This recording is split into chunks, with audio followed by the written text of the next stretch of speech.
Okay, so thank you all for returning. I hope you had a nice lunch break. I will now hand the presentation off to Mark Snodgrass from the Attorney General's office. Thank you, Luke. My name is Mark Snodgrass. I am from the Attorney General's office. I'm a Deputy Attorney General. I handle most of the auto litigation and investigations on behalf of the state. So if there's an auto-related investigation or litigation, I'm probably the one you or your attorney would be dealing with. Let me start my presentation here. And if there's any problems with audio or seeing the presentation, Luke, please jump in and stop me.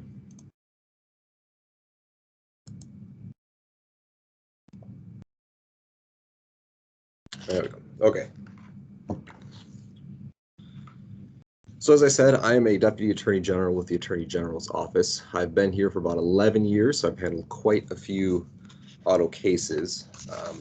The Attorney General's office is a little different than the other agencies presenting here today, specifically in that I can't provide legal advice. I'm an attorney who represents the state of Indiana. They're basically my clients, so I can't provide legal advice, but we can answer some general questions. So if you have any general questions about anything presented here today or other issues, just type them in the chat anytime after my presentation. We'll head into the chat and go over some of those. So today I'm going to talk about, kind of generally give you an understanding of what the powers and duties of the Attorney General are with regards to auto dealers. Then we're going to go over some specific issues that we see quite a bit to help you kind of avoid some pitfalls and try to avoid enforcement actions from our office. So like I said, Attorney General is a little different than the other agencies here today. We don't work hand in hand with the dealerships like, say, Secretary of State or Department of Revenue do. We only get involved if something goes wrong. We handle consumer complaints. So if something goes wrong with a consumer transaction, that's when we get involved. So if everything goes well, you have satisfied customers, you'll likely never hear from us. Obviously, that's the goal, but obviously, sometimes things go south even when they're out of your control. We have two basic sections within the Consumer Protection Division with regards to auto dealers. The first is consumer mediation, and the second is consumer litigation. So under Indiana law, the Consumer Protection Division has to take consumer complaints. We have to take those complaints, we have to mediate them, we are legally bound to attempt to get a response from the dealer, and then legally bound to turn over that information to the consumer. We have an auto analyst, his name is Michael Buckman. So if you ever have a consumer complaint filed against your dealership, you'll be dealing with Michael Buckman. Every auto dealership complaint goes through him, so he's pretty well versed in this. He's been doing this for a couple of years, so he has a pretty good understanding of what's going on. And not only will Michael, take responses back and forth, but if there's some common ground, he follows up on it, tries to see if there can be some resolution worked out between the dealer and the consumer to address their concerns. So that's Michael's primary job with regards to consumer complaints. Most complaints we receive stay in mediation. As I'm sure all of you know, the car industry, we get a lot of as-is issues. My car broke down after I bought it, that sort of thing. Obviously, the majority of those are not actionable. That's just kind of part of doing business. So the majority of complaints stay in mediation. Michael's able to work out resolutions on many complaints. But some complaints either, there's just nothing to be done, or else there is something to be done, and we refer it to litigation, or at least for an investigation. And I will say that consumer complaints regarding auto issues are usually our highest area of consumer complaints outside of do not call issues. So, but in terms of actual substance with consumer transactions, auto complaints are our highest, pretty much year in, year out. So that's consumer mediation. And like I said, when there's a bigger issue, when we're reviewing a consumer complaint, and we think issues that violate Indiana law, then it will be referred to consumer litigation. And that's basically where I typically come in. I run the investigations and follow up with any enforcement actions if necessary. And consumer litigation, we get our source of our enforcement actions and investigations, not only from consumer complaints, we get them from a variety of issues or places. We get consumer complaints, We get referrals from other agencies. We're often meeting with other agencies and discussing kind of what we're seeing, what's going on, anything noteworthy, anything that's jumping out at anyone. We get complaints from, we get issues referred to us from the BBB, legislators. We get, we monitor media reports. Sometimes, a media report will spark an investigation. So we don't have to just draw on only consumer complaints. We get our complaints from our referrals from a variety of sources. Once a matter is referred to consumer litigation, we typically start with an investigation, and Michael often helps on these. So if there is an investigation ongoing, it'll usually be myself and Michael. We can do it one of two ways. We can either just ask the dealer informally for information, like, hey, can you send us, the deal jackets on these files, or what happened with this, that sort of thing. Or we can do it more formally by issuing a civil investigative demand. If you've ever been part of a lawsuit, a civil investigative demand is essentially discovery. That happens during a lawsuit, except civil investigative demands happen prior to the lawsuit being filed. It's our investigative tool that basically only we can use. We can ask for documents, we can ask for answers to questions, interrogatories, and we can also take depositions under oath through CID. So there's been many times where I come out to a dealership with a court reporter, obviously with plenty of notice, and we sit down and talk to the manager, whoever's involved, and try to figure out what happened. After we complete our investigation, if we feel there was a violation of Indiana law, we can do one of two things. We can attempt to negotiate a settlement with the dealer through what's called an assurance of voluntary compliance. This is basically the settlement tool available to the state pre-lawsuit. Obviously, we're a state agency, so we can't do private settlements with confidentiality agreements and whatnot. So this is basically our settlement tool, AVCs. We can also, if we think it's serious enough or we can't reach a resolution with an AVC, we can file a complaint. And we typically file those complaints in the county where the dealership is located. Through both AVCs and complaints, those are both public record. So if we do find violations that are actionable and we feel the need to pursue them, those are public record. Often there's media stories about them and so forth. So obviously it's in everyone's best interest to try to avoid those. These are some common enforcement actions. I'm not going to get into detail on most of these because it's either been covered or pretty self-explanatory, but there are a couple I'm going to go into greater detail on as we go through the presentation, just give you some tips. So our most common lawsuits that we bring against dealers are the most common was probably failure to timely deliver titles. And this is typically not while dealers are in business. Secretary of State often fines dealers for failure to deliver titles. They have that pretty well in hand. But once a dealership goes out of business, they leave a bunch of consumers without titles. That's usually where we step in and get consumers court-ordered titles. So our failure to deliver titles actions usually revolve around dealerships going out of business. Same with failure to pay off trade-ins. That's usually a byproduct of failure to deliver titles. We have dealership goes under. We have trade-ins that aren't paid off. We file lawsuits to try and recover money for consumers on those. Excessive dock fees. We've done a lot of excessive dock fees over the years. We're going to get into more detail on that because the statute has changed in the last couple of years, but we'll give you some tips there. Odometer misrepresentations. I'm not going to get too deep into it, but I did want to point one thing out as we go. And also same lines with failure to disclose salvage brands. Most dealers should have a good understanding of that, and it's been covered here. But we have seen a lot of odometer issues and title brand issues in the last 6 months or so. I'm assuming that's due to inventory issues. Dealers are pulling vehicles wherever they can get their hands on them. So that's led to an uptick in complaints regarding those issues. So we'll cover them briefly. Generally, we undertake deceptive advertising cases. That can run the gamut of a whole bunch of different issues. Hopefully no one here has an issue with being an unlicensed dealer. We've had numerous issues in the past with unlicensed dealers selling 12 or more vehicles within a 12-month period. We go after those. Deceptive prize mailings. Thankfully, these have petered down. But for a while, we were bringing quite a few actions regarding deceptive prize mailings against promoters and dealers. We're going to get into some details of that one too, because I think our efforts so far at educating dealers on this have been effective, and we've seen a huge decline in these. Some of the statutes the AG can enforce, we have our primary statute, which is enforced by the AG's office, which is the Deceptive Consumer Sales Act. And this basically covers just about anything. Anything deceptive, anything unfair within a consumer transaction probably falls somewhere within the Deceptive Consumer Sales Act. We also enforce in concert with the Secretary of State the Title Delivery Act.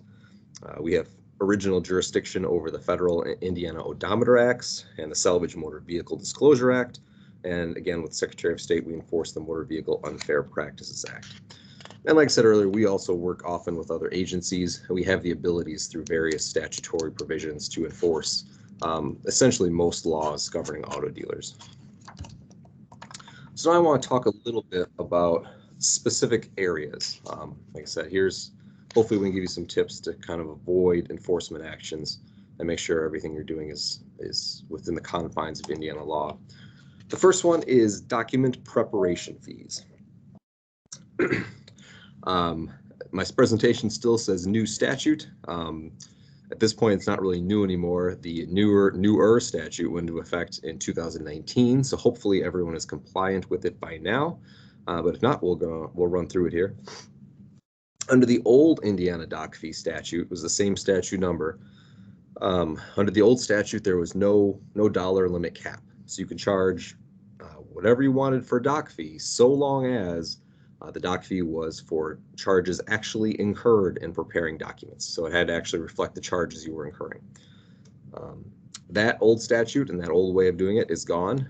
Now there is a cap on your doc fee. If you're wondering why you charge $199, it's probably because of the statute. I'm sure that's what you've been, just about everyone's charging $199. That's what the guidance is from all the state entities and the dealers associations. So now your doc fee cannot exceed $200. That's a hard cap. It doesn't matter what your costs incurred are, just don't charge more than $200. If you charge more than $200, you're almost inevitably going to face an enforcement action. One of the things Michael looks at when Michael has a checklist of things that he looks at when he receives a consumer complaint. Like I said, even if you're doing everything right, you may eventually just have something go wrong with the vehicle or something. Consumer files complaint. Michael checks the bills of sale for certain items. One of them is the amount of the doc fee. In addition to that, Secretary of State does routine audits, as does DFI. Both entities check for doc fees, and if they find a doc fee over $200, they typically refer it to us. So if you're charging over $200, you're almost assuredly going to get caught at some point. In that case, we do run an investigation, bring an enforcement action. We ask for restitution for all the consumers who are charged that doc fee. One thing we have seen lately, on a small scale, but I just want to make sure everyone knows so it doesn't get out of hand, don't try to split your doc fee into multiple parts. We have one case where the dealer was charging a $99 doc fee for various parts of the transaction. In this case, it was a boat dealer. They're charging $99 for the boat, $99 for the motor, $99 for the trailer. And then they try to say those were separate transactions when they're all, in the same bill of sale, same retail financing agreement, and they had a doc fee of $297. So don't try to split it up either. I wouldn't try to mess around and try and get around the doc fee. Just don't charge more than $200. There's a second aspect of the statute that I think we have really good compliance with the not to exceed $200 portion, the cap, but I don't think we have good compliance right now with the second part of the statute. The old statute, the old doc fee statute, said a doc fee has to be negotiated. It didn't specify what that means. It just said negotiated. The new statute goes further. The new statute states that a doc fee must be disclosed at 3 different points during the sales process. And number 1 is the problem area. We see this all the time still. The doc fee must be disclosed within the advertised sale price of a vehicle. So your advertised sale price should include the doc fee. That advertised sale price obviously doesn't have to include other items such as sales tax or other things other monies you're not keeping. But the idea is that a dealer is keeping the doc fee. It should be listed in the sale price of the vehicle. So for the example, if you have a $10,000 vehicle and a $200 doc fee, your advertised price should be $10,200. If you're advertising as $10,000 and still charging consumers a $200 doc fee on top of that when they come in, you're doing it wrong. We see a lot of disclaimers at the bottom in fine print such as prices do not include tax, title, and dock fee. That's no longer sufficient. That's almost, that's a big red flag to me. If you have a disclaimer like that saying, your dock fee is not included in that, that's a violation of the statute. So your dock fee should be included in the advertised price of the vehicle. So that's, I think, the more difficult one in terms of compliance right now. We're seeing a lot of dealers not complying with that. And we want to make sure all the dealers are operating on the same level playing field. We don't want one dealer undercutting the others by, not including dock fees or other items in their advertising. We're going to get into some other stuff that needs to be included in advertising as well later on. The document must also be disclosed during negotiations. That should be pretty simple. Example, when you're going back and forth on a term sheet, obviously just don't wait to drop the dock fee. The consumer, at the end of the consumer shouldn't be learning of the dock fee when they're signing their final purchase documents. So as long as it's disclosed during negotiations, you're fine. The third item I've never seen as a problem. It needs to be disclosed as a line item on the bill of sale. So pretty much all dealers are doing that. I'm not seeing anyone who's not listing their dock fee on the bill of sale. So like I said, the disclosures have been not great, and we haven't been overly aggressive in pursuing that, but just because of the newness of the statute, but as we get farther and farther away from 2019, we're going to start kind of going after those more and more, I think, to make sure everyone's compliant. The next issue is odometer violations. Most of odometer violations is pretty self-explanatory. I'm not going to get too deep into it, but there was one issue I wanted to highlight, and I believe Secretary of State's presentation highlighted this earlier in much greater detail, but I'm just going to touch on it because we're seeing it. The old law for exempt vehicles, any vehicle more than 10 years old was exempt for an odometer mileage disclosure. That is no longer the case. The new law, effective in end of 2019, was any vehicle more than 20 years old is exempt. But the caveat to this is that it's phased in. So it got phased in with 2010 model years. So 2009 and earlier model years are grandfathered into the 10-year exemption. So what that means is every year it's going to go up 1 year until it hits 20. So this year we're on, anything over 11 years is exempt, and next year will be 12 years, all the way till we hit 20, and that's where the 20-year mark is where it ends. So that's where exemptions will stay at the 20-year mark. And I brought up exemptions because one thing we are seeing repeatedly, just because a dealer lists a vehicle as exempt, even if that exemption is proper, doesn't mean you can make misrepresentations regarding the mileage of the vehicle. Hopefully this seems pretty obvious, but we've getting a lot of complaints regarding this. We've had to file several lawsuits and ABCs regarding on this. So typically this happens, the consumer gets a title with listing exempt, but the mileage of their vehicle has been rolled back at some point, whether by whoever they either bought it from or just even farther back. But we often have evidence where the dealer knows the actual mileage or it's way above what it's listed. So in this example here, we have here's an ad for a 2006 Honda Pilot, only 110K miles. I mean, they're listing this in the ad. Clearly it's a selling point. That's what the odometer read at the time. The dealer also at this time had a Carfax report that showed the actual mileage of the vehicle as over 298,000.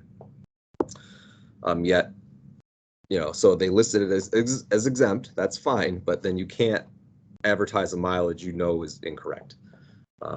So we've seen this a lot. Be careful where you're listing mileages for exempt vehicles. If you know those mileages or you suspect those mileages are not accurate.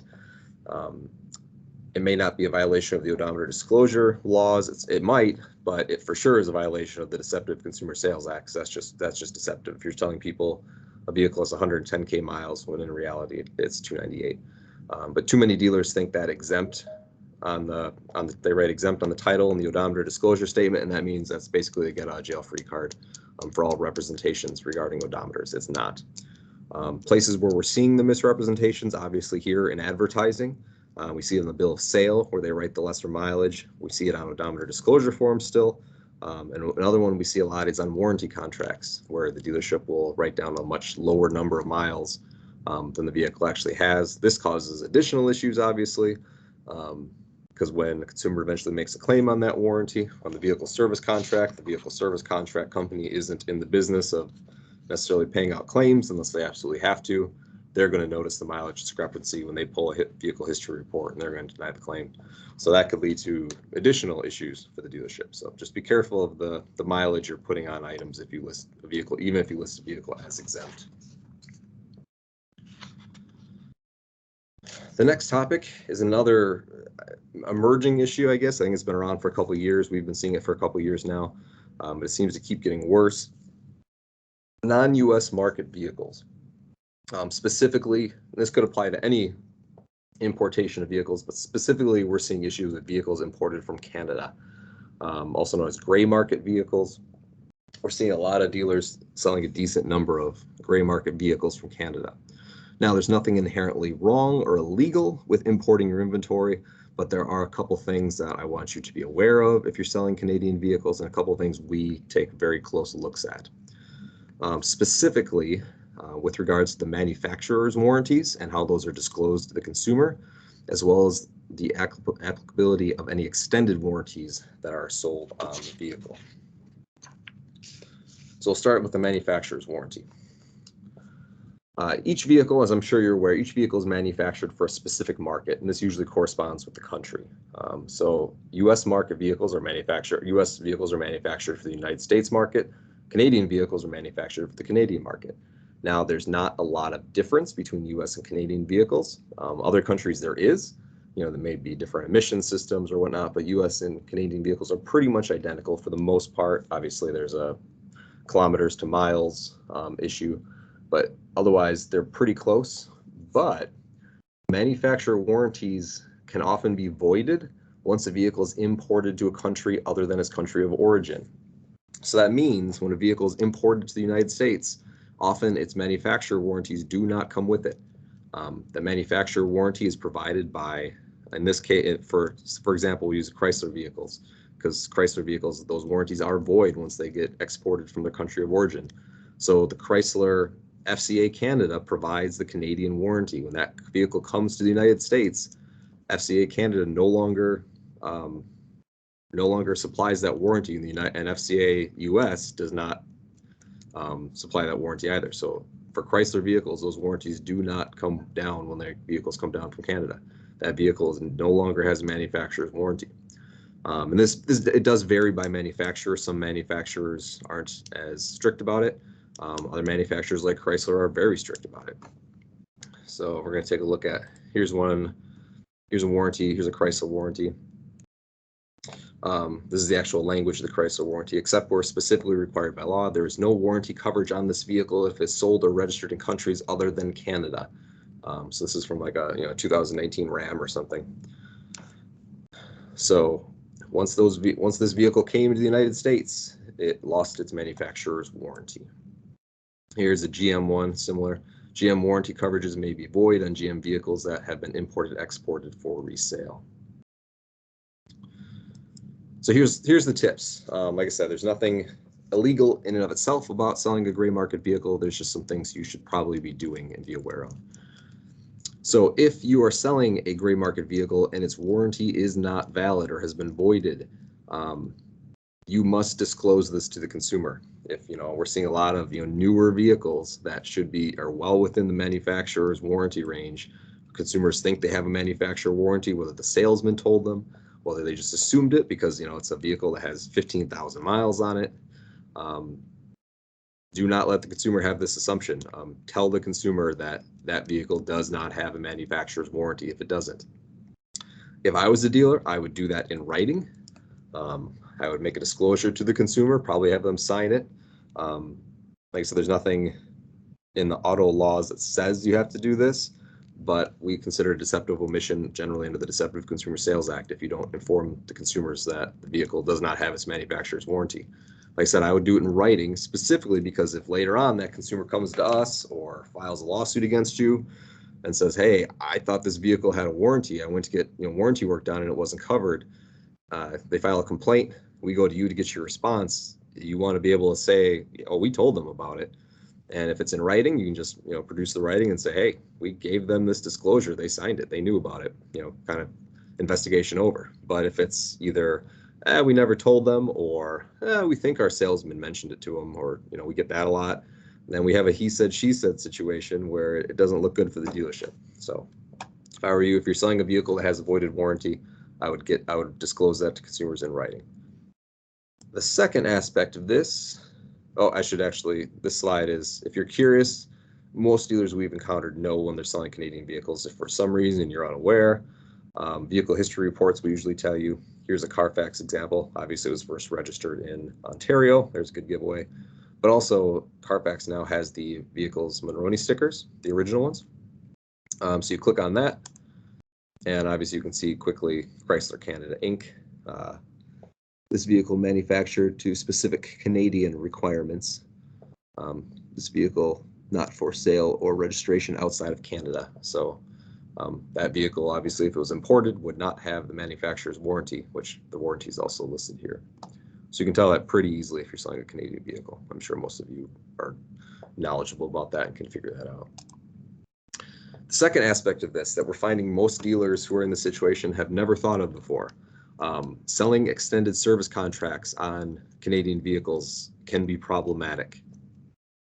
We've reviewed a lot of service contracts on this issue that dealers are selling, and it's pretty clear most of the dealers did not review that. There's usually 2 pages or so of tiny print exclusions, and many of those exclusions either explicitly say that the extended service contract does not cover vehicles manufactured for a non-US market, or it says that they do not cover vehicles where a manufacturer's warranty has been voided.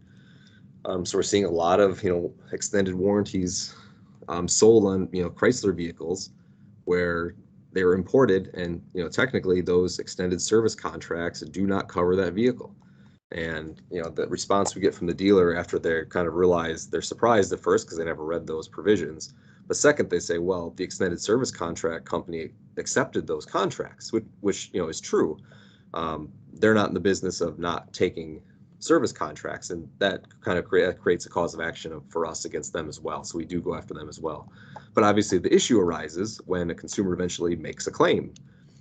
Service contract providers love to take money up front. They don't like paying it out on the back end for claims. So when the consumer makes a claim on that vehicle, that's when service contract provider highlights that provision and returns that contract to the consumer, says, hey, your vehicle is not covered. We're not covering this.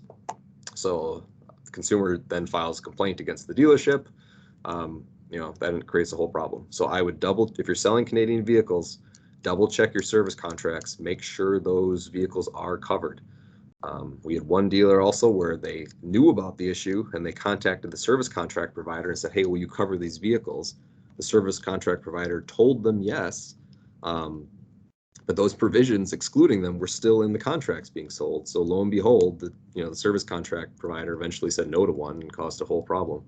So do not sell those contracts if that language is in there, even if you think they're going to accept it. Demand new contracts, cross the provision out.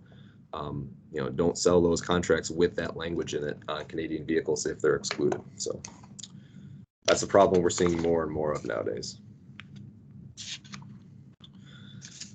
I guess I kind of got ahead of myself here. This is an example. This is one of these warranty contracts. What this service contract does not cover, pretty blatant. If your vehicle was manufactured as a non-US specification model. So this consumer was rather surprised when they brought their vehicle in for warranty work, and the extended service company said, nope, sorry. So you don't want to be in that position.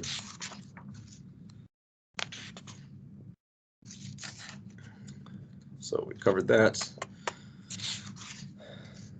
Again, we're not going to spend much time on this. Secretary of State did a good job of going over this. I'm sure most dealers know about these provisions, but we are seeing some issues here. I think probably because of the inventory crunch over the last 6 months or so. So I think some dealers are pushing out vehicles into the stream of commerce that may not have been sold before. But obviously, if you're selling a vehicle with a rebuilt title brand, you must disclose to the purchasing consumer in writing that the title is rebuilt prior to consummating the sale. Like I said, once you disclose it, you're good. But make sure you disclose it and keep that disclosure. So if the consumer comes to us and says, hey, they sold me this vehicle, it's rebuilt, you can simply say, oh, we disclosed it, here's the disclosure. So Second aspect of this from the same statute is we're seeing, I've never seen this until this year, but now we have, I think, 3 lawsuits pending regarding this issue. Do not sell vehicles to consumers that have salvage title brands if the consumers think they're buying a vehicle for immediate transportation. And what I mean by that, we've had several people shopping for a car. They buy a car for their primary source of transportation. They get the title and it has a salvage title brand. The consumer can't obviously do anything with that title. It has to be rebuilt. The consumer didn't rebuild the vehicle. They can't provide the affidavits. So if you're selling someone a salvage title vehicle, they better understand that it's for scrap, essentially, right? Or for that they're rebuilding it. But if a consumer comes to us and says, "Hey, I bought this car. They knew it. I test drove it, and I got this. My title has a salvage brand." That's a problem. So don't sell a vehicle to a consumer with a salvage brand if they think they're buying it for their actual transportation. Next topic is prize mailings. I think compliance with this has gotten, well, I know compliance with this has gotten much better. A couple years ago, probably in 2017, 2018, we were just being flooded with complaints regarding deceptive prize mailings. I personally was getting them all the time. Everyone I knew was getting them. My neighbors were putting them in my mailbox to show me. They were just everywhere. I know in 2017 and 18, we identified, which means that I'm sure way more than this, but we identified almost 3 million mailings in both 2017 and 18 that were just blatantly deceptive. So they were just going everywhere in Indiana. Like I said, if we identified 3 million, that means there's probably way more. But the good news here is I think we've done a pretty good education effort, trying to get the word out through dealers associations, these types of trainings, that there's some problems with these, and I'm sure the pandemic and the inventory crunch obviously reduced the numbers a bit because dealers don't have a ton of inventory sitting rotting away in the dealership. But in 2020 we found 0 deceptive prize mailings, and this year we've only found 20,000. So like I said, that's down from 3 million. So, but I'll keep going over this topic. Just hopefully we can keep it that way. So deceptive prize mailings, I'm going to give you some examples here, but here's some red flags that if I see on a prize mailing, you're probably going to have a problem, usually resulting in ABC. If the mailing has a meaningless game piece representing the recipient won a prize, meaning that it says there's here, scratch off this for your winning number, and there's 40,000 of these sent out by the dealer. Each one of them has an identical game piece. Each one has a winning number. Each one's next to a specific prize. That's just blatantly deceptive. Failure to state the odds in the same size font next to each prize listing. Indiana has a statute called Gifts and Contest Act that regulates this, and one of the regulations is that it has to state the odds in the same size and font next to each prize mailing. This rarely happens because that kind of defeats the whole purpose of it. If a consumer thinks they won a prize, if it says your odds of winning are 1 in a million, prominently right next to that prize, it loses its effect in terms of deceiving the consumer. Consumers much less likely to believe they are the 1 in a million winner, as if alternatively it just says they won. So like I said, we're going to look through a couple of these. Failure to state the retail value in the same size font and next to each prize, and also it needs a disclosure that states the recipient may be invited to hear a sales presentation. You may think of like timeshares when you think of this, but this applies. You go into the dealership. Obviously, these prize mailings are designed to give leads to auto dealers. There's a sales pitch involved of some sort. So here's one such prize mailing. So here we have, this one's full of violations. You're supposed to scratch off this area to reveal your number to see if you're a winner. It helpfully tells you you're a winner with an exclamation point. If you have a matching set of numbers, you won. And the matching numbers I'll show you are under these pull tabs here. And if you're a lucky winner, you're supposed to call immediately. And then if you call the number, it tells you, yes, congratulations, you won a prize. So here the winning number was 262155. And if we look under the pull tab for $1,000 cash, lo and behold, those numbers match. So representing the consumer won $1,000. So this went out to about 40,000 people. About 300 people showed up at the sales event thinking they had won $1,000, or at least, curious enough because it appeared they had won $1,000. Those 300 people were given a $5 Walmart gift card. And it's tough to see here, but $5 Walmart gift card is not even one of the prizes listed on here. There's a $2,500 Walmart gift card, and it's really hard to see. It also says up to $2,500 Walmart gift card. So this we felt was pretty deceptive. One, the prize the game piece itself is essentially fake. Like there's no, each one's identical. There's no losers. You can't really declare someone a winner if every single one is identical. That's just a giveaway. That's not a contest. So it represents they won a specific prize, $1,000, when they did not. We have no odds. Odds should be listed next to each one of these prizes in this large, bold red font. We don't see that. No retail value of any of these prizes listed here. There was they put odds and retail value somewhere on the back, buried in a paragraph of unreadable fine print. That does not suffice. There's no disclosure, prominent disclosure on the front that the recipient would be eligible for or would receive a sales pitch. So there's a violation. So lots of problems with these. And I'll give you a couple, just some advice from what I've seen. We've done a lot of these. We've done ABCs with dozens of dealerships. I've sued many of these promoters. These promoters are going to probably, they cold call you. I'm sure many of you have heard from these types of promoters, telling you how much traffic they'll drive. Many of the promoters, from what I've seen, also, oh yeah, hey, we represent that, these are compliant with Indiana law. We've done our research, or, they're reviewed by the Attorney General. None of that is ever true. We don't review prize mailings prior to going out. We don't, give anyone an okay on whether they're compliant with Indiana law. In my experience, all these promoters say they're compliant with Indiana law. They never do. They don't even do any research to be compliant with Indiana law. I would guarantee you, if you've entered into one of these contracts, the contract says that you, the dealer, is responsible for ensuring they comply with Indiana law. Most of the contracts that I've seen also state that if the promoter encounters any problems, then you are going to indemnify them. So we've had this come up a couple times where we sued the promoter for these type of things, and they turn around and tried to sue the dealer, or did sue the dealership, because they said ultimately the dealership's responsible. So obviously we go after both, but these promoters will turn on you in a heartbeat as soon as we get involved. So, and don't believe that what they're giving you is compliant with Indiana law. Talk to your own attorney. Go through what I told you here today, but be very skeptical if they tell you these are compliant with Indiana law, because like I said, they almost assuredly are not. Here's another example. Here, this is just a straight scratch-off game. We have 5 numbers on each one of these sent to consumers. The numbers were identical. Next to $1,000 cash here, we have the same number, 40172, representing that person won $1,000 cash. No one won $1,000 cash. Everyone that went to the sales event received a $2 scratch-off lottery ticket. So resulting in many people who were not thrilled. Same issues here. We have no odds. So no retail values, so numerous violations there. Final bad example. Here we have just a straight matching game. 2 3 4 3 2 4 is our winning number, quote unquote winning number, and that number helpfully corresponds to $2,000 cash.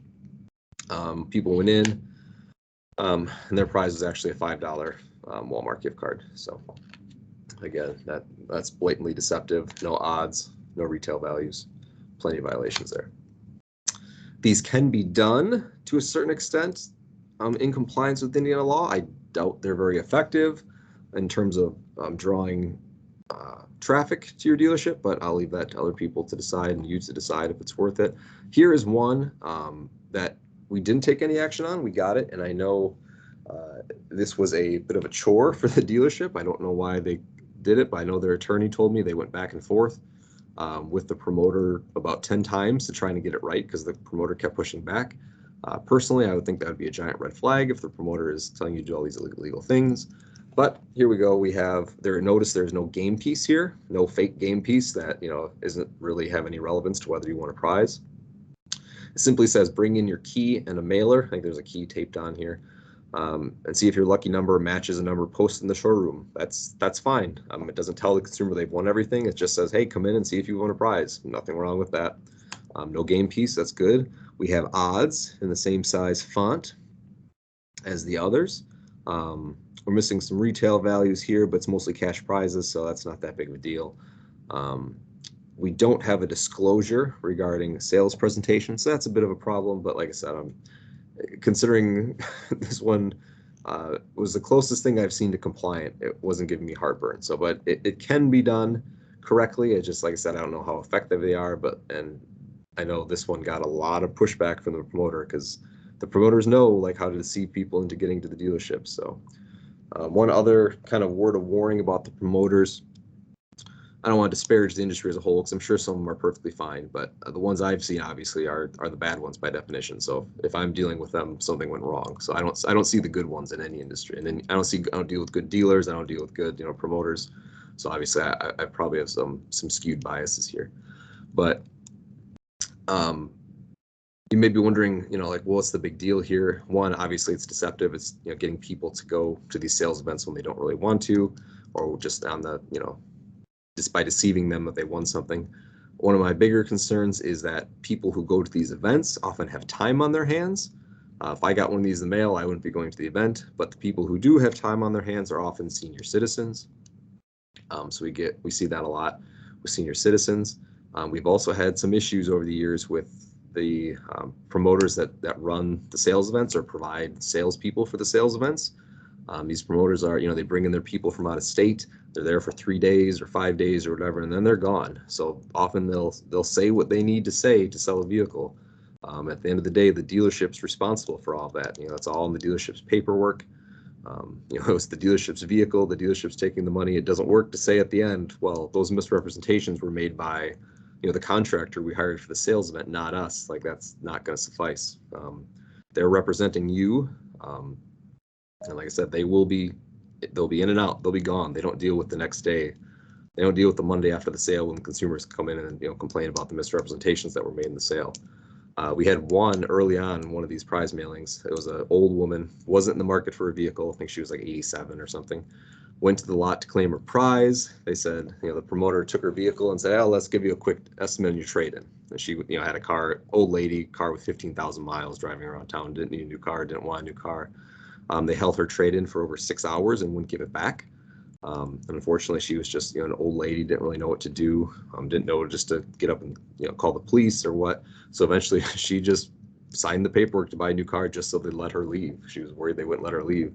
Obviously, that caused a lot of, when the dealership learned of it, the dealership was on the hook for all of that. That was a problem for the promoter and the dealer. So be wary of who's running your sales events.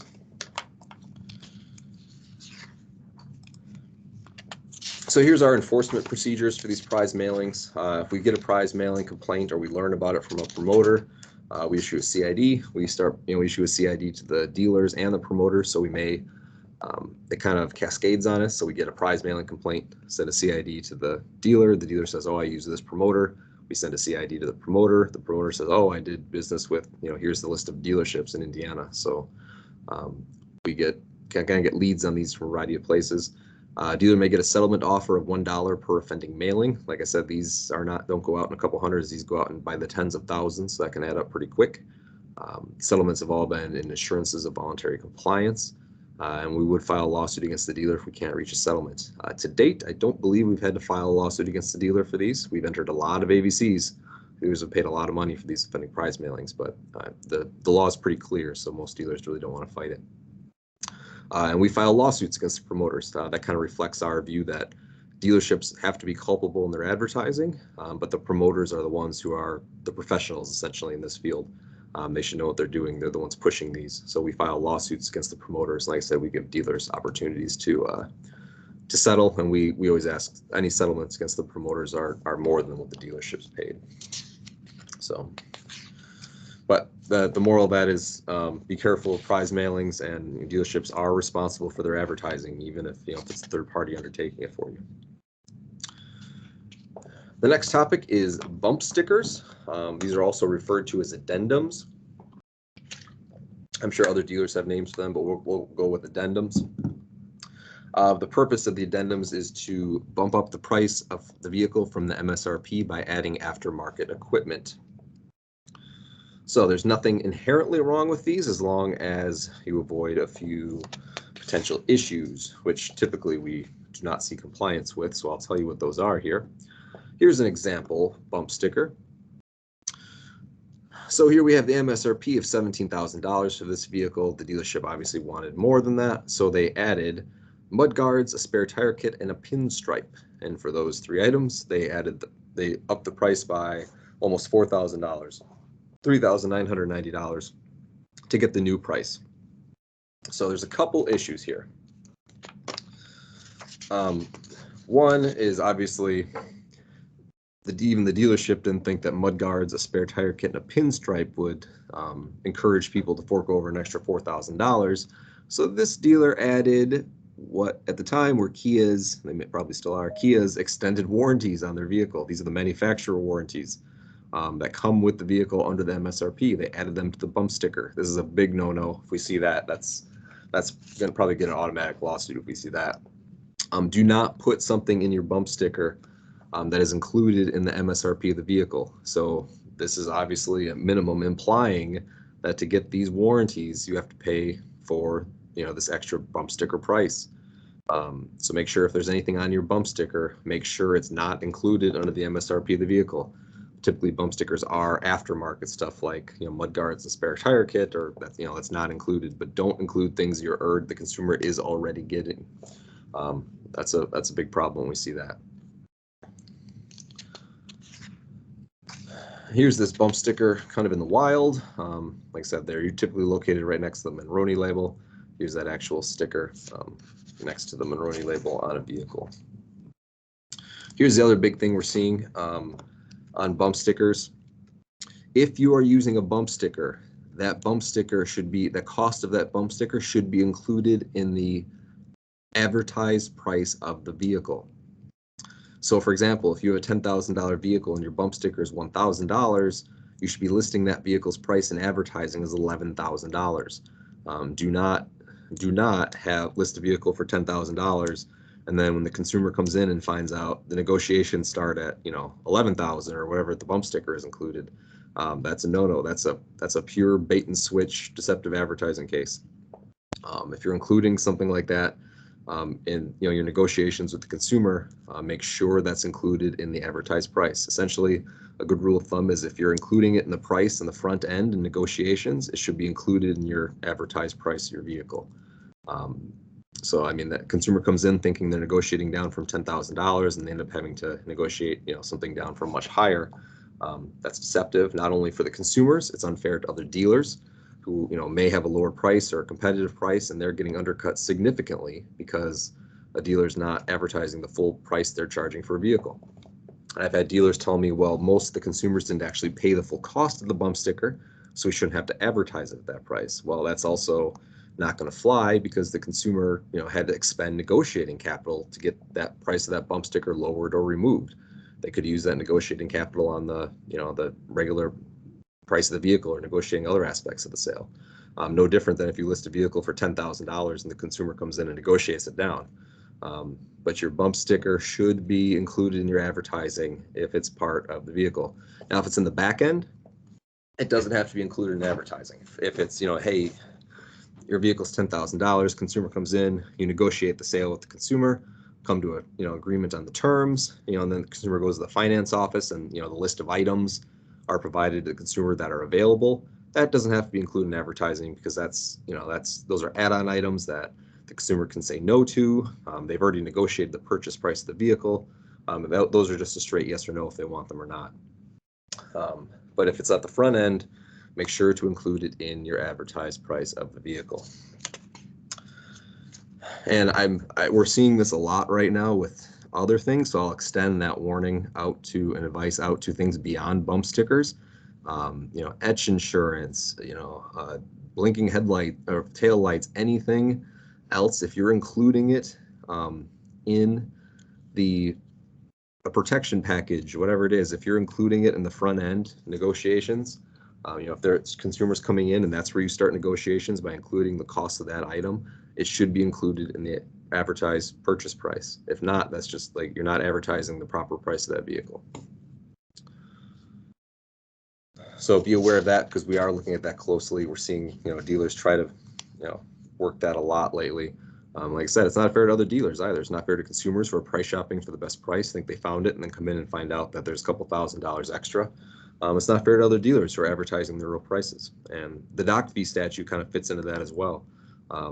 Your advertised price should include the actual cost that consumers paying, that the dealer is keeping. Obviously, taxes and titles and stuff don't have to be included, but if the dealer is keeping that money, it should be included in the advertised cost of the vehicle.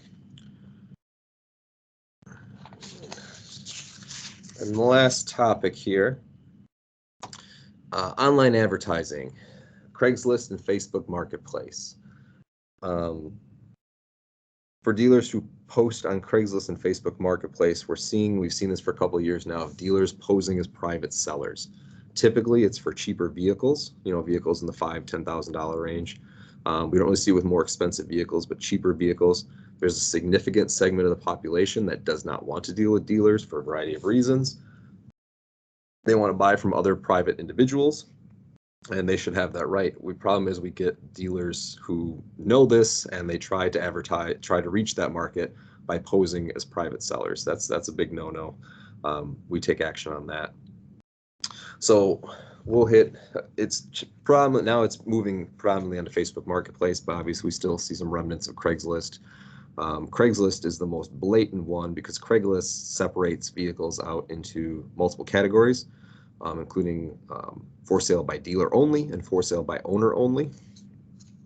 The for sale by owner only explicitly says no dealers, and yet we find dealers advertising in for sale by owner. So don't do that. If you're on Craigslist, advertise under for sale by dealer. Should be pretty evident, but we have people not doing that. And like I said, the hard rule, if you're a dealer, if you have a dealer's license, don't post under for sale by owner, post under for sale by dealer. And here's an example ad that we saw, and we've seen a lot of these. Here's an example. This is posted by a dealership. And the telltale signs for us here that this is a problem, we have for sale by owner here up top. We have all the pictures of the vehicle that are not in front of a dealership. They're parked in a residential area or in driveways, and there's nothing inherently wrong with that. But as a whole, it creates the illusion with everything else in this ad that it's for sale by a private seller. Often the copy of the ad is written as "I'm selling my 2006 Infiniti, blah blah blah." So that's combined with a picture in someone's driveway. Instead of having the dealership's phone number, they have a salesman, his first name with like the salesman private phone number. And the biggest red flag to us, and this cuts across Craigslist into Facebook Marketplace, if we see an ad like this and we can find out very easily if it's from a dealership and the dealership is not referenced anywhere in that ad, that's obviously a giant red flag to us. Most dealers would want their dealership and their website or their contact information included in the ad. If that is not in there, it's most likely we're going to consider it deception. You're trying to trick a consumer into thinking that they're buying from a private seller. Because obviously you look at this ad, the average person looks at this ad and thinks it's from a private seller. There's nothing to indicate otherwise. So if you're advertising on Craigslist and Facebook Marketplace, just an easy rule of thumb, just disclose that a dealership is selling the vehicle. Specifically, just reference your dealership, and you won't have any problems. If we saw this ad, ignoring the for sale by owner, obviously you can't do that. But if it said for sale by dealer or on Facebook Marketplace where it has no distinction, if we saw this ad and at the bottom here in nice readable letters it said ad vehicle sold by such and such auto sales, that's perfectly fine. You don't have to have the vehicle parked in front of a dealership as long as it's disclosed somewhere in the ad. And obviously the consumer can read it. Don't try and hide it. But if you're disclosing yourself in your advertising, you won't have a problem. For many of you, that probably seems strange to be told to disclose yourself in your advertising. But obviously there's some dealers out there who realize that this is the way to reach consumers who wouldn't otherwise contact them. So please be aware of that. Like I said, we do take enforcement actions on those as well. So, and that is about all I have in terms of my presentation. Looks like you got a couple of questions, Mark, and I'll take a look at the. Yeah, read this to you. So my screen here. Okay. There we go. Okay. All right, so Jason asked, so it seemed like there were options that the warranty might transfer, specifically the GM one, but even the Chrysler one, it had a fine print that had options. Will the importer know, or how would we know if it's yes or no? To be honest, I don't know the answer to that question. The ones I've seen, I have not found what those options are. Like, I know the Chrysler one is like unless allowed by law or something, or required by law. I've never seen one that actually transfers. So the easiest way to do it, if you're not a franchise dealership, is to, I guess, contact a franchise dealership and see, because the Chrysler Connect or whatever would have the updated warranty information on that vehicle.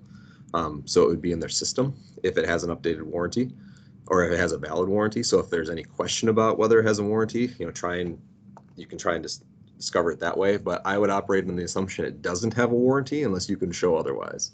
But yeah, I know what you're talking about in those warranties, and I've never seen what they're referring to. Like I said, I think that's just kind of boilerplate language they put in there, but I've never seen put it this way, the ones we have pursued, the dealerships, they have no idea what that is either. So, we've asked, like, what are did you get permission to import this or to get the warranty? And they're like, no, we have no idea. So that's a good question. I'm not sure. I would just assume those options are not available unless you learn otherwise. So. Okay. He said yeah. Thank you. If the doc fee amount of $199 is disclosed, does it have to be in the sales price or just disclosed? There's two answers to this. Under the statute, it's supposed to be in the sale price of the vehicle, the amount of the doc fee. So if you have a $10,000 car, $199 doc fee, and that's what you're charging, the advertised price should be $10,000, $10,199. Now, I know, say you're advertising the MSRP of the vehicle, and dealers if they can't change the MSRP, I've seen many dealers, just same way dealers advertise their their promotions or rebates or whatnot, that directly below it. So we almost have a little equation, $10,000 minus $100 for, military veteran discount for a total price of blah, blah, blah. You can do the same thing with your doc fee. So, if you can't change that price of the vehicle because the manufacturer or, they just can't be changed on the website, as long as it's disclosed right underneath it there, so $10,000 vehicle, plus $199 doc fee for $10,000, $199. That doesn't give me heartburn. It's not technically in compliance with the statute, but I understand the logistical issues with it. What does not fly is if it's disclosed, quote unquote, like in a disclaimer somewhere. So if you're gonna put the $199 extra doc fee, it better be like directly next to the purchase price of the vehicle.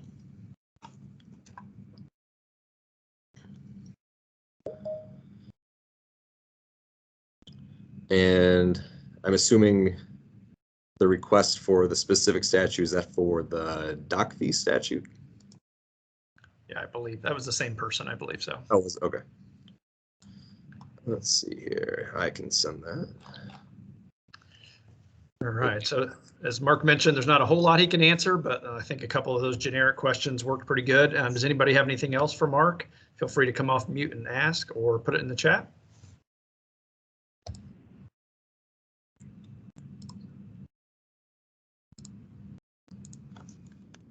Here's the doc fee statute I'll put in the chat right now. It's Indiana Code 932.13.7, and that is under the Motor Vehicle Unfair Practices Act. And that is enforced by Secretary of State in my office.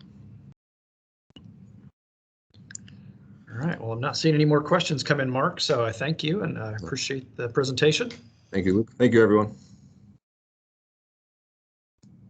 All right, so we will move on to the final presentation of the day, which will be the DFI, which I will be presenting. If you want to give me a second, I will share my screen.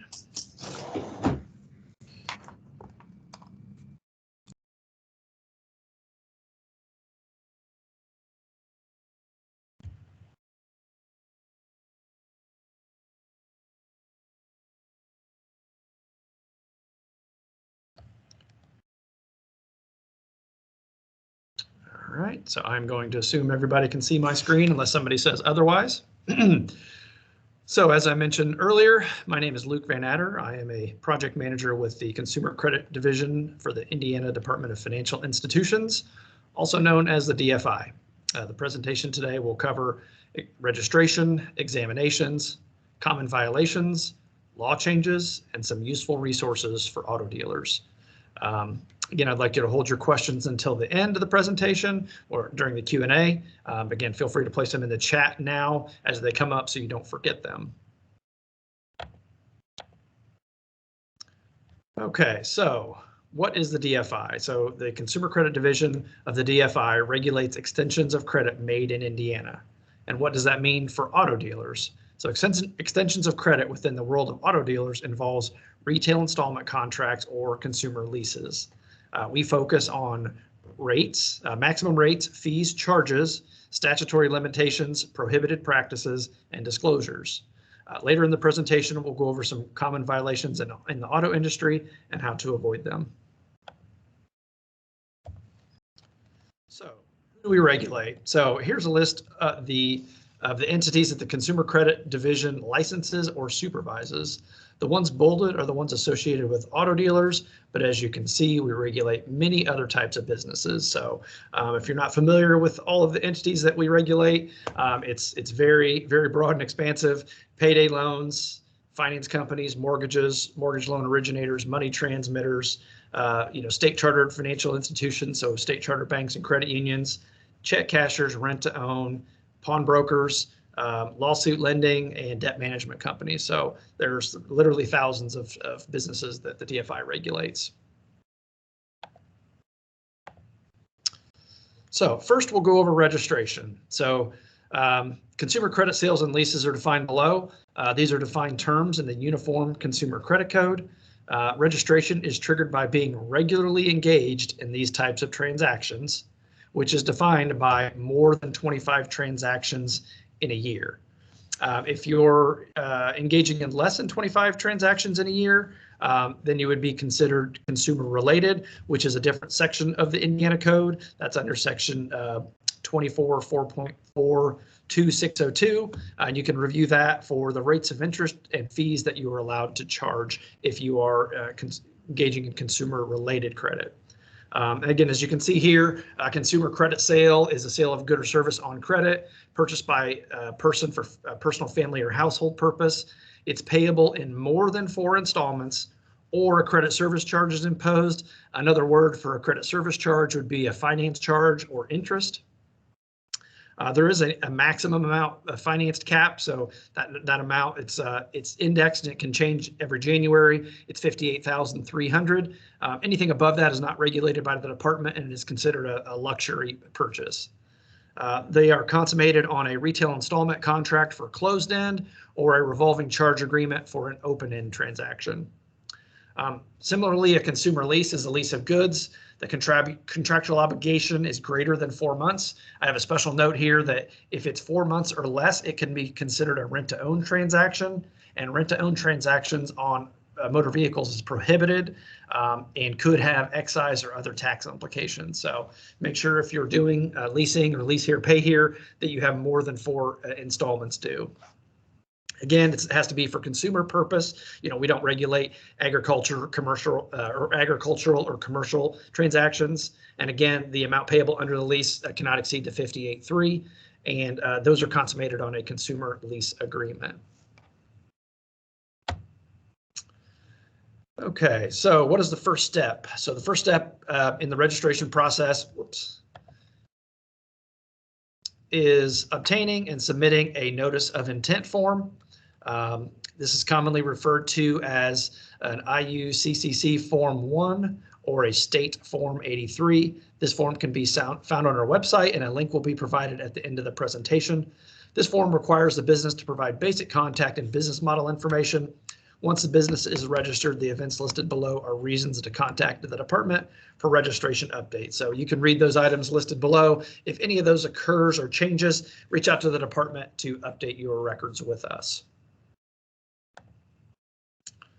So once you are registered with the department, then what's necessary? So at that point, you'll be required to complete a non-lender registration renewal, which is commonly referred to as the Form 2 or an annual filing. My experience has led me to believe that there are some common misconceptions with this form. This form is essentially a list of assignees that a car dealer does business with. So dealers are not required to report volume on direct loans or lender credit cards. Fees are calculated based on assignees that are not registered with the DFI and for retained accounts. If you have questions on whether or not an assignee is registered with the DFI, we have a website and it has a list of all assignees that pay the fees on behalf of the dealer. Or you're welcome to reach out to the department or an examiner that you're familiar with and ask them for their assistance. So each year, you'll have to submit this form and you must pay volume fees for any retained contracts if you're a buy here, pay here dealer, or any contracts assigned to an entity that is not required to be registered or has not voluntarily registered with the DFI. If they have registered with the DFI, they will pay those volume fees on your behalf. Generally, car dealers have a mixture of both. Some of the banks and finance companies they assign contracts to are registered, some are not. So you'll usually have to pay some fee each year. And again, you do not have to pay volume fees for direct loans, lender credit cards, or contracts assigned to entities that are required to be registered or have voluntarily registered with the DFI. Again, this is one of the most commonly filled out forms. It's done incorrectly. So, pay special attention to this part of the presentation and feel free to ask whatever questions you have at the end so I can clarify that. So continuing on with the annual filing. So all consumer credit volume must be reported to the department each year. You are then only expected to pay volume fees on contracts assigned to lenders not registered with the department. You have to report all volume on the back of the Form 2, regardless of whether or not they're registered with the department. And during an examination, an examiner will review this to ensure that it is accurate. The form must be completed and returned to our office by January 31st of each year for the previous year's activity, even if you don't owe us any volume fee. So even if everything on the front page is all zeros and all of the contracts that you've assigned are with financial institutions that are registered with the department, you still have to submit that form even if no volume fee is owed to us. So again, that is another misconception. Some people think that, okay, I don't have any fee owed, I don't have to submit this form. Well, this form is just a representation showing that you still need to be, keep your registration and that you're still in business and you're still assigning contracts just to businesses that are registered with the department. So I have a note on here, new for 2021. The non-lender registration renewal form can be submitted online along with the ability to pay the annual fees due online using a credit card or via ACH. The option to mail in a hard copy along with a check is still available, but we really strongly encourage you, if not for this year, if you weren't able to do it this year, 2022 is right around the corner. When it comes time to submit your annual filing, definitely want you to go online to do that. It's much easier. It's much quicker. You don't have to wait for mail time. You don't have to do a check request. It's very simple. Really, maybe 10 or 15 minutes and you're completely done with the process, including making the payment. It's very, very seamless. Failure to submit the renewal form does leave the business delinquent and not in good standing with the department. Dealers that are severely delinquent in renewals are reported to the Secretary of State Auto Dealer Services Division for failure to maintain good standing with the DFI. So you want to make sure that you submit that form on time. It could put you in bad standing with both departments. So please make sure those are submitted timely. If you're no longer offering financing and you're no longer servicing or retaining any buy here, pay here, or lease here, pay here agreements, and you're only doing cash sales, then you would be able to surrender your registration if your business model eventually changes. So keep that in mind. Okay, now we're going to talk about an examination overview. So what does an examination entail? So when you first become registered, you're going to have an examination approximately within the first 12 months of registering with the department. After that, subsequent examinations occur about every 3 years, but could occur on a more frequent basis on a case-by-case basis. what is the examiner going to review during an examination? So they're going to look at the retail installment contracts, and they're going to check for rates of interest, fees, and charges that make sure they're in compliance with the Indiana Uniform Consumer Credit Code. And they're going to check Federal Regulation Z, Truth in Lending, to ensure those disclosures are accurate as well. They're going to review consumer leases, and they're going to ensure that they're compliant with Federal Regulation M.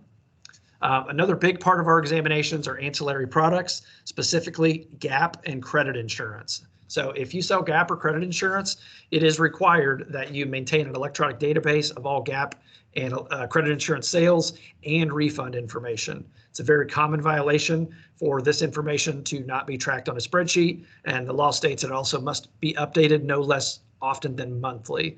So please ensure that you are tracking all of your gap sales and refunds. Another thing that we'll look at is your advertising, both online and physically in the store, in the showroom, to ensure that that is compliant with Federal Regulation Z. If you are a buy here, pay here, or a lease here, pay here, we would review judgment and repossession accounts. In addition, we would review your pay histories for your retail installment contracts and your consumer leases.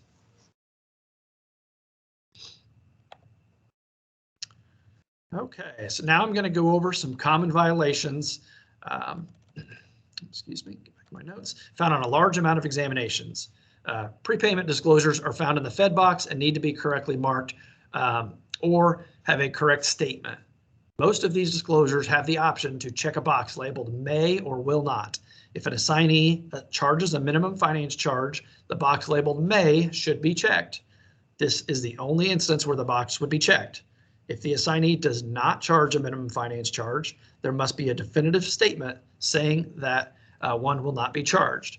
Confusion with the disclosure arises from the word may. Some contracts have pre-printed language that states you may have to pay a minimum finance charge. If a minimum finance charge is not contracted for, this statement is incorrect and will result in a violation. Saying the word may is not a definitive statement if no minimum finance charge is contracted for. So on the screen, I've taken a screenshot of an actual contract with a violation. And as you can see, the prepayment section of this contract is completely left blank. Neither of those boxes are checked. When you go down lower in the contract, you can see that no minimum finance charge is contracted for. You see an NA listed there. So in this instance, this contract should have been marked will not have a minimum finance charge. So as being left blank resulted in a violation. So please ensure that those boxes are checked. I do have a note here that if you contract for a non-refundable prepaid finance charge, you cannot contract for or assess a minimum finance charge. So we're going to use the word non-refundable prepaid finance charge a lot throughout the rest of the presentation. Whenever I say that, probably you're more accustomed to seeing that being called maybe a bank fee, a loan origination fee, something to that effect. It's the technical term for it is a non-refundable prepaid finance charge, but it's not normally what you're used to having that called. But just so we're on the same page, just consider that like a bank fee. Okay. All right, the next common violation I'd like to discuss is an incorrect itemization of the amount financed. This is a violation surrounding titling and registration convenience fee. Many of you today probably use a third-party company for electronic title work and charge a fee for this service. This fee must be specifically itemized out with a reference to the company by name. Usually the violation arises from a third-party fee and a BMV title fee being combined on the pay to public officials line of the itemization. Since a third-party company is not a public official, they cannot be included on this line of the itemization. Also, if any of this fee is retained by the dealer, that must be stated. These two disclosure violations of Federal Regulation Z are very common across most of Indiana and are a simple fix. If you'd like to review Federal Regulation Z, you can find it on Bankers Online or the CFPB's website. And this specific violation that I'm referencing is in section 1026.18C under Content of Disclosures. Again, you can see that I've taken a snip, from a violation from an actual contract where they have $30 being paid to government certificate of title fees. So again, this is incorrect. Only $15 is being paid to government certificate of title fees. The other 15 is being paid to CVR. So below, I've done an example of how it should be properly itemized. So you should have line H saying $15 to government certificate of title fees, and the other $15 to CVR for convenience fee. Something to that effect. To CVR for, you know, electronic title, like processing, something. EVR I've even seen, something like that would be acceptable, but you cannot combine those under paid to public officials, paid to government agencies. Okay, so another common violation that we're going to go over. So in July of 2020, Bankers Systems sent out a revision to its retail installment contracts as a result of a law change that we will discuss later. Some software programs can produce payment schedules that do not reflect the accrual of finance charges as outlined in the contractual provisions, which can result in the disclosure of overstated finance charges and overstated APRs in select instances when a non-refundable prepaid finance charge is contracted for. There's that term again. Again, if you're contracting for a bank fee, a loan origination fee, and you used one of these Bankers Systems agreements with a revision date of 7/1 of 20, there is most likely a violation on that contract. So Bankers Systems was made aware of this issue, and they published a revision in 12/1 of 20. So please ensure that you are using, if you're using Bankers Systems contracts, that you are using 12/1 of 20 revision date, or ensure that the software you're using to produce the payment schedules is compatible. Okay, now we're going to go over some common violations of the Indiana Uniform Consumer Credit Code. So gap and credit insurance requirements cause many common violations to be cited on examinations. So for dealers who sell gap or credit insurance, you must maintain an electronic database and update it periodically, as I mentioned a few slides ago.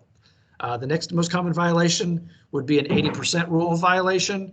And this can result in the entire charge for the gap to be refundable to the customer by the originating dealer.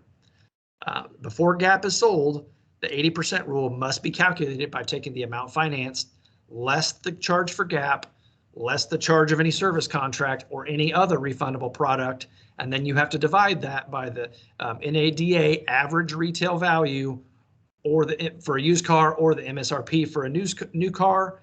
If the calculation is below 80%, you cannot sell gap to that customer. I think in a lot of cases we would say that the loan to value, if the loan to value is under 80%, you cannot sell gap to that customer.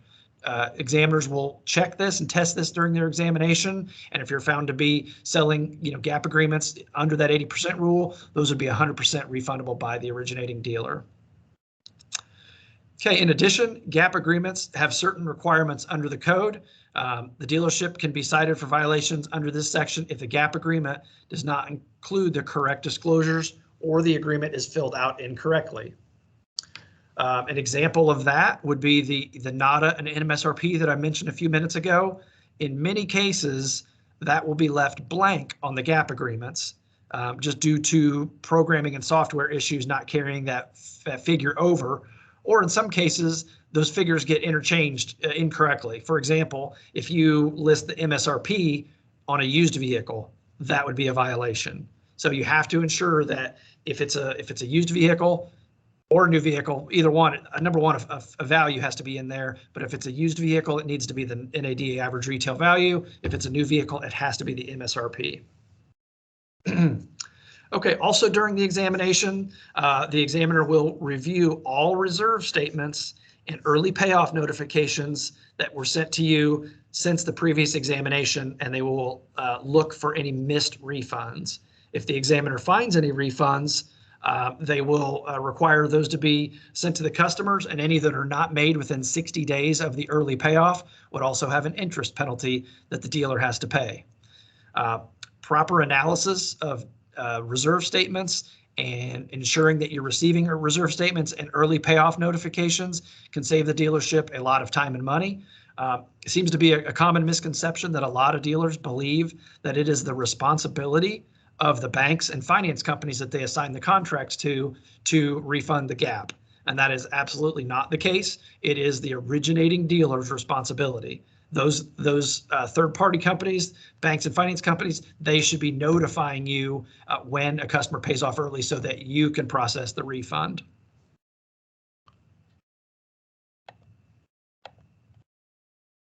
Okay, so wanted to provide some clarification regarding NADA values. Again, the gap agreement must include those values. NADA average retail value for a used vehicle, MSRP for a new vehicle. The department does realize that the NADA official used guide is owned by JD Power and may now be marketed under JD Power values or something similar. So if your agreement says JD Power, and the statute says NADA, we're not going to cite a violation in that instance, as long as you're using that NADA value, which is now probably in some cases going to be called JD Power values. So just something that we wanted to highlight. In addition, please note that disclosing a wholesale or trade-in value on a used motor vehicle would be a violation. And again, it's not acceptable to disclose the vehicle price, the sales price, or the MSRP on a used motor vehicle gap agreement in lieu of the NADA average retail value. So just pay close attention on whether it's a used vehicle or a new vehicle and which value is being entered on your gap agreements. I'd say it's a very common issue that the software does not carry that value over correctly. I see in a lot of cases it gets handwritten by the dealership. We would find that acceptable as long as it's not left blank or as long as an incorrect value is not entered. Okay, so we're going to go into some additional common violations under the code. Many contracts have pre-printed language regarding an index for the late fee language, but as of July 1st, 2019, the maximum delinquency charge is no longer tied to an index. Pay close attention to the maximum amount for weekly and biweekly contracts, especially if you're a buy here, pay here. So this is now, it's now a couple years old. So this law changed in 2019. So it's not something we see as often, but it does come up periodically. And as I mentioned, it tends to come up most frequently when you are contracting for payments other than a monthly frequency. So you cannot contract for weekly or biweekly payments and assess a $25 late fee. That's all, you can only assess a $5 late fee in those instances. It's a fairly common violation. You want to make sure that you're compliant there. Okay, so going into some great detail here, but it's very useful information. So we're going to talk about specifically, section 2202 of the Indiana Uniform Consumer Credit Code that talks about permitted additional charges. So charges that are incidental to the extension of credit, but may be contracted for and assessed in addition to the finance charge. That's what a permitted additional charge is. Certain things may be excluded from the finance charge, and those are specifically outlined in the code. Examples of those would be official taxes and fees, NSF fees, gap fees, etc. You can assess those and have them not be part of the finance charge. They're specifically outlined in the code. But if it's not specifically excluded from the finance charge, then you want to make sure that it is compliant and not considered a finance charge. You must consider both the code and Federal Regulation Z when contracting for and disclosing these charges. I would just make sure that you understand this section very closely and that your staff is trained as well. But charges imposed uniformly on cash and credit transactions are also not considered finance charges, but are considered part of the cash price. Okay, now we're going to talk about advertising violations. And the first slide goes over consumer credit sales. So this is another very common violation. So advertising of trigger terms without all of the necessary payment, term, rate, and fees disclosed is very common. So as an example, if you were to list any one of the items listed here, Roman numerals 1 through 4, let's just say that you advertise the amount of payment on the window of a car in your showroom, $400. If you list that, then at that point it's a triggering term, and then you must list all of the items listed below 1 through 3. So you would have to list the amount or percent of the down payment, the payment terms, so 60 months, 72 months, and the annual percentage rate used to estimate that payment. This is, again, a very common violation. And the one I think is probably most common would be whether or not a down payment is required. And even if your assumption is that no down payment is required, you have to disclose that no down payment is required in that advertisement. So, slide, very similar but different. It is for consumer leasing. So we will also review for consumer leasing advertisement violations. These are very common to be found on your websites, and sometimes it's the manufacturer's advertisement is not compliant. So again, similar to credit sale, if you were to advertise a lease payment, let's just say it's $199 a month, and you have that advertised on your website, that's a triggering term. Once you state that triggering term, then you must state all of these additional terms listed below. So if you state $199 a month, you then must list that it's a lease. You must list the amount due prior to or at consummation. You must list the number, amount, or due dates or periods of scheduled payments. And then the one that's most commonly missed is you must have a statement of whether or not a security deposit is required. That one is the one that I seem to be missed most common of anything. Again, even if the assumption is that $0 security deposit is required, you must disclose that. Item number 5 is less common. That's for an open-end lease, which do not see very often at new car dealers.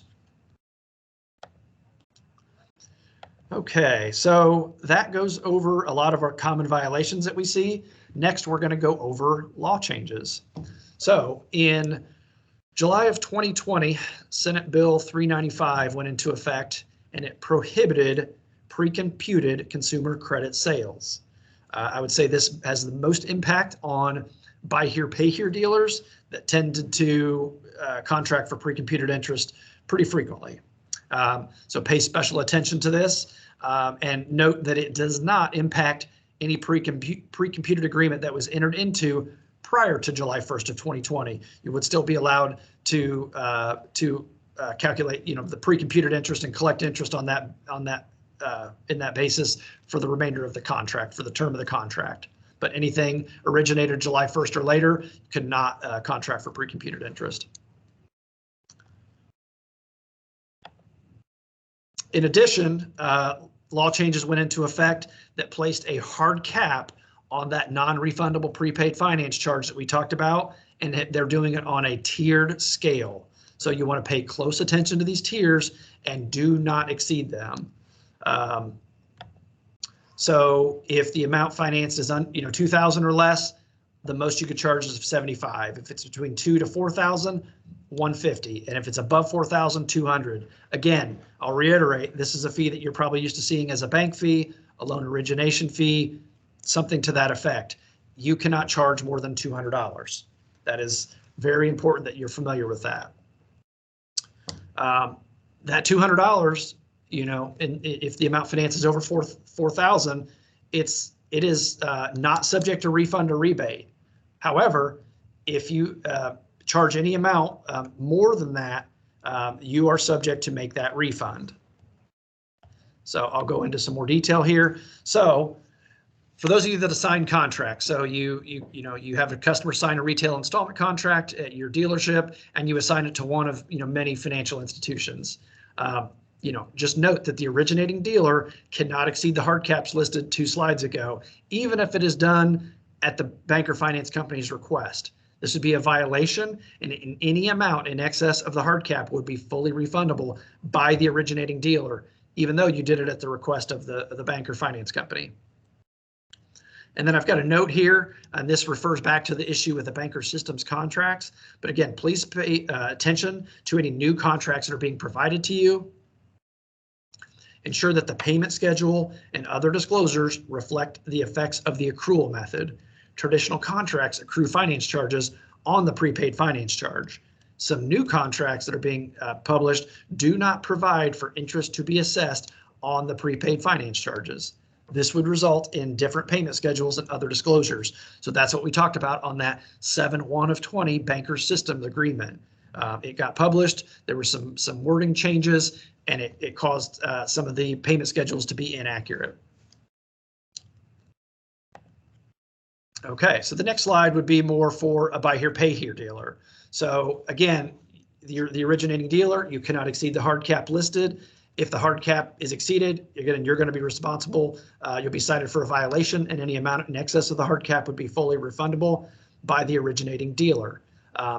Also, if you're servicing your accounts, those retained accounts would be reviewed for the proper accrual of fees and finance charges. So you must ensure that your servicing software can accurately assess fees and finance charges in this new manner. So again, please ensure accounts are being serviced in accordance with the contractual provisions. If the agreement dictates that no finance charge will accrue on the prepaid finance charge, then the buy here, pay here dealer is expected to honor the terms of that agreement. I know we're getting, way down into the weeds on some of these things, and we talked again several slides ago about permitted additional charges. I want to kind of go over that again to make sure that it's understood.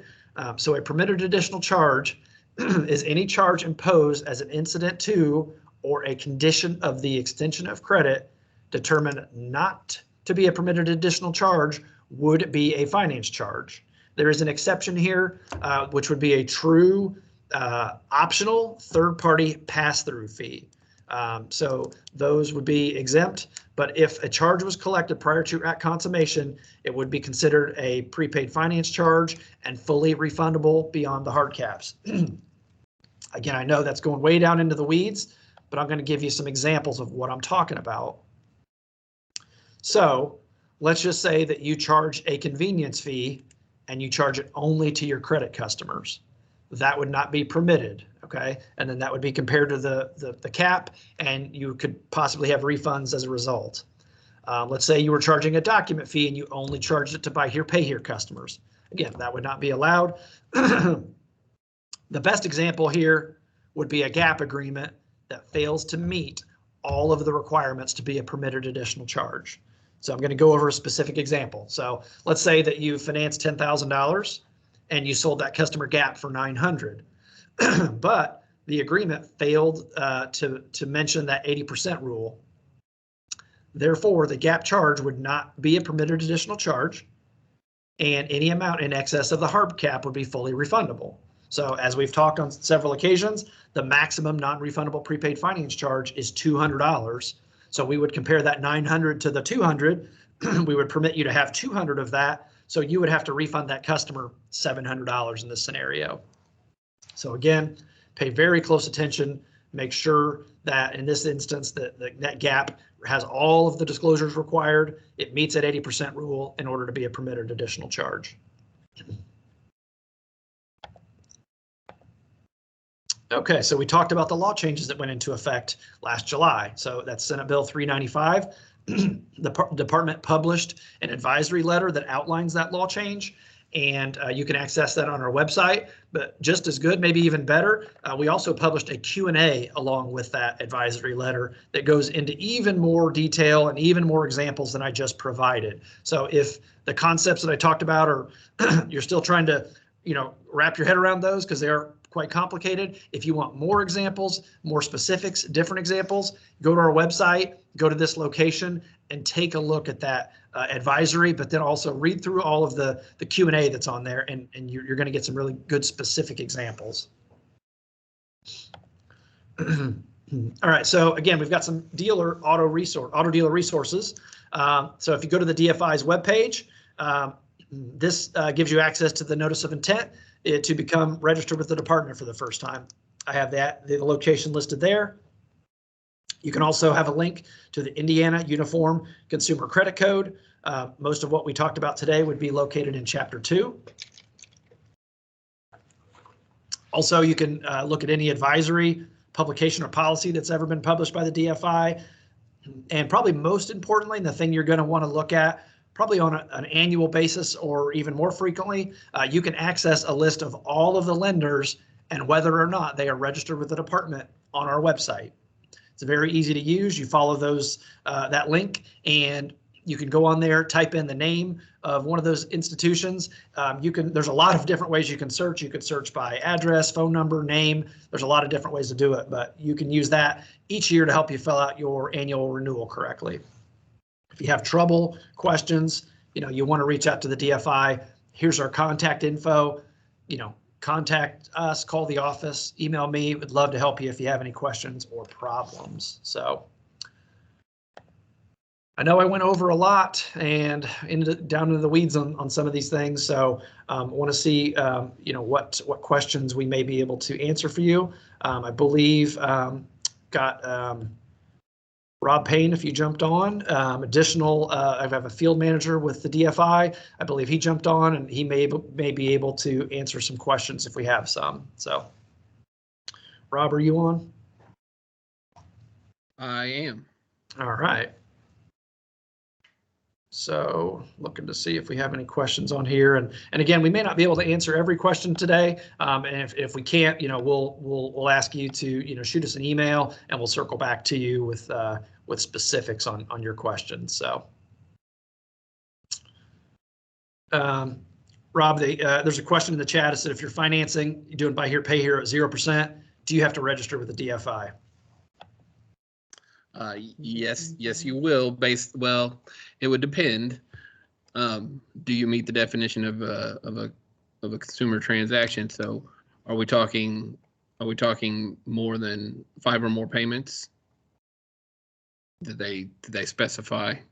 They did not specify. Let's see. That was Maurice. What's the typical term for your contracts? Feel free to chat it or come off mute. Yeah, more than 5.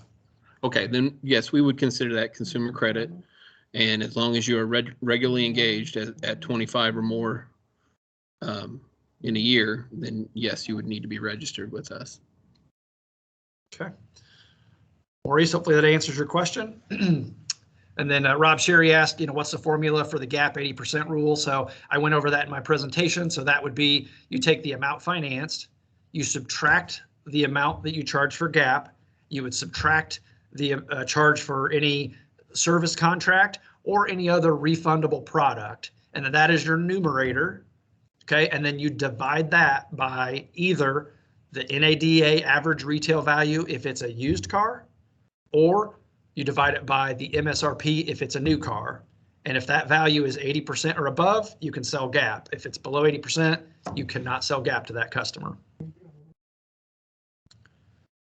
So Shaylee, hopefully that answers your question, or excuse me, Sherry. All right, Rob, and then Shaylee's asking, what's the difference between a consumer loan and a consumer credit sale?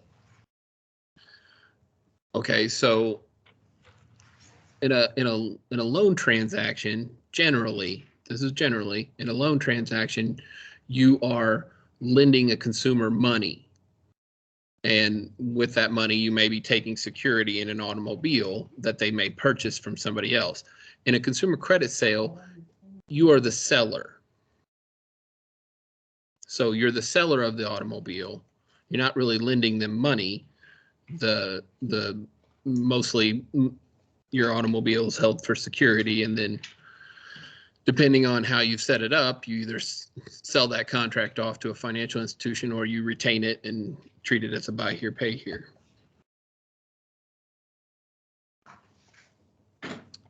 But the definition for both can be found in Reg Z and also in the Consumer Credit Code.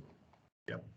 Now, like I mentioned earlier, Chapter 2 outlines consumer credit sales, and then Chapter 3 would outline consumer loans. I think that answered her question. Yes, unfortunately, consumer credit sale and consumer loans get used synonymously, so, and they're not really the same thing in the definition world within the code and the regulation.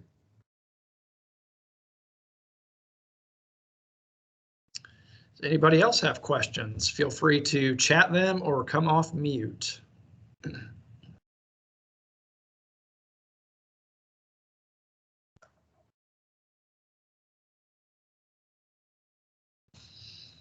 Or is everybody ready to just be done for the day? I know it's been a long day. Hopefully you've learned a lot. Lots of good information was provided today. Lots of interaction, lots of questions. We really appreciate that. When people are interacting and asking questions, it really makes the presentation a lot better. It helps everybody learn a lot more. So thank you for that. Well, I'm not seeing any more questions. So again, I want to thank everybody for attending today. I hope each of you learned something valuable. I also want to thank all of the presenters today for their hard work in preparing for this meeting and sharing their time covering so many great topics. I also want to remind everybody that the Secretary of State and the DFI conducts a monthly dealer training as well. We encourage you to utilize these monthly training sessions as you hire new employees or have anyone that needs a refresher on topics shared by these two agencies. You can visit the Secretary of State Auto Dealer Services Division website for more details. As far as the slides today, I shared them with everybody. If you were on the meeting invite, I at one point emailed all of the presentations out to everybody that was invited to the meeting today. So check your email, possibly check your spam. See if those slides are there. Like I said, I think I mentioned we did have some issues with people's email servers not accepting the emails due to file size limitations. But for the most part, most of what I emailed today appeared to have gotten delivered. So it seems like everybody should have received all the presentations. So.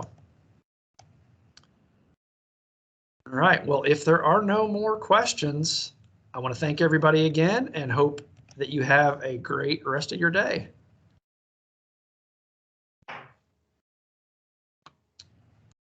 All right, and everybody can sign off. Thank you.